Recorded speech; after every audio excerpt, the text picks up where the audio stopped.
Ang buhay ni Vladimir Putin. Mula KGB hanggang Kremlin. Isa siya sa pinakamakapangyarihan, at pinakakontrobersyal, na lider ng ika-21 siglo. Mula sa pagiging especially naging pangulo. Si Vladimir Putin ay mahigit 2 dekada nang namumuno sa Russia, at binago niya ang direksyon ng bansa sa harap ng buong mundo. Pero paano nga ba nagsimula ang kanyang kwento? Ito ang buhay ni Vladimir Putin, ang kanyang pag-angat, pamumuno, at pamana na patuloy pa ring hinuhubog. Kabataan at pinagmulan.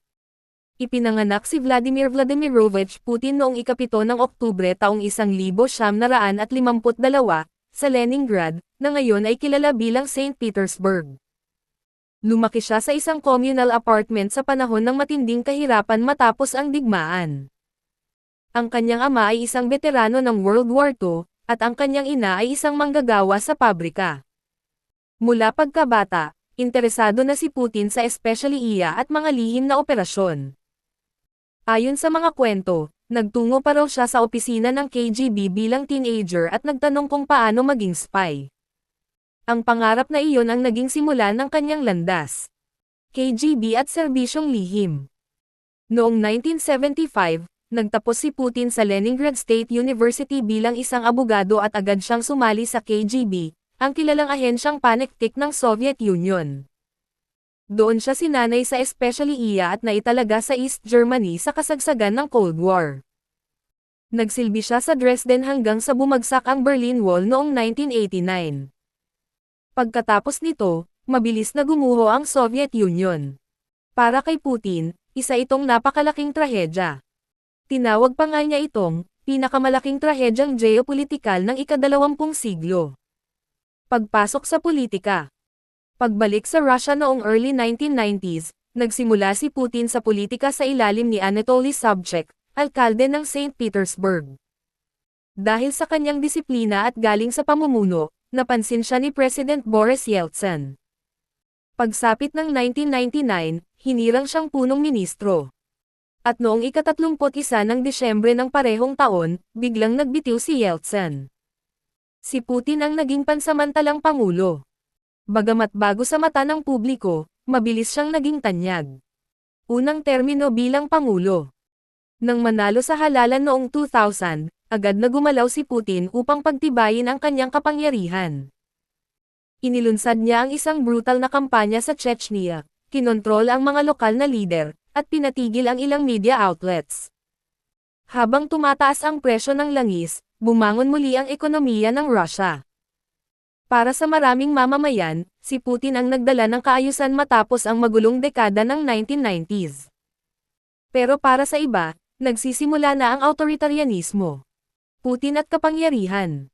Noong 2008, hindi na pwedeng tumakbo muli si Putin dahil sa term limits. Itinalaga niya si Dmitry Medvedev bilang presidente, habang siya naman ay naging punong ministro. Pero malinaw sa marami na si Putin pa rin ang tunay na makapangyarihan. Noong 2012, bumalik siya bilang pangulo. Subalit kasabay nito ay lumaganap ang protesta laban sa di umano'y dayaan sa eleksyon. Lalo niyang pinatatag ang kanyang kontrol.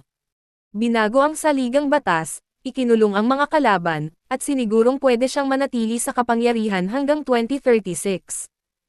Isa sa mga kilalang kritiko niya, si Alexei Navalny, ay nilason at kinulong. Panlabas na politika at digmaan.